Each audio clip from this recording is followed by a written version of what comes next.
এর জন্য প্রথমত রকেট অ্যাপস থেকে বিল পে অপশনে ক্লিক করুন। এরপর সার্চ বক্সে 477 লিখুন। এরপর আপনাদের বিল পে অপশনে ক্লিক করুন। এখানে আপনাদেরকে বিল নাম্বার এবং ট্র্যাকিং নাম্বার দিতে হবে, যা আপনাদের যে নাম্বার দিয়ে এই অ্যাকাউন্টটি আবেদন করছেন ওই নাম্বারে আপনাদের SMS এর মাধ্যমে পাঠিয়ে দেওয়া হবে। আমার বিল নাম্বার দেওয়া শেষ হয়ে গেছে। এখন আমি ট্র্যাকিং নাম্বারটা সম্পূর্ণভাবে দেব। আমি আমার SMS থেকে ট্র্যাকিং নাম্বারটা সম্পূর্ণভাবে দিয়ে দিয়েছি। এখন আপনাদেরকে দিতে হবে নাম্বার, যে নাম্বার দিয়ে আপনারা আবেদনটি করছেন ওই নাম্বারটা দিতে হবে এখানে।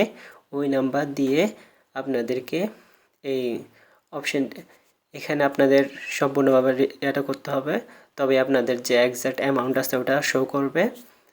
যদি অ্যামাউন্টটা ঠিক থাকে এবং সকল ইনফরমেশনগুলো যেগুলো ঠিক আছে এগুলো যদি সব ঠিক থাকে, তাহলে কোড দিয়ে আপনারা আপনাদের বিল পেটা কমপ্লিট করে ফেলতে পারবেন। এখন আপনাদের রিসিপ্টও দিয়ে দিবে, সম্পূর্ণ কিছু ঠিক আছে কিনা দেখে নেবেন। আর এমন যদি কন্টেন্ট পেতে চান তাহলে অবশ্যই সাবস্ক্রাইব করুন।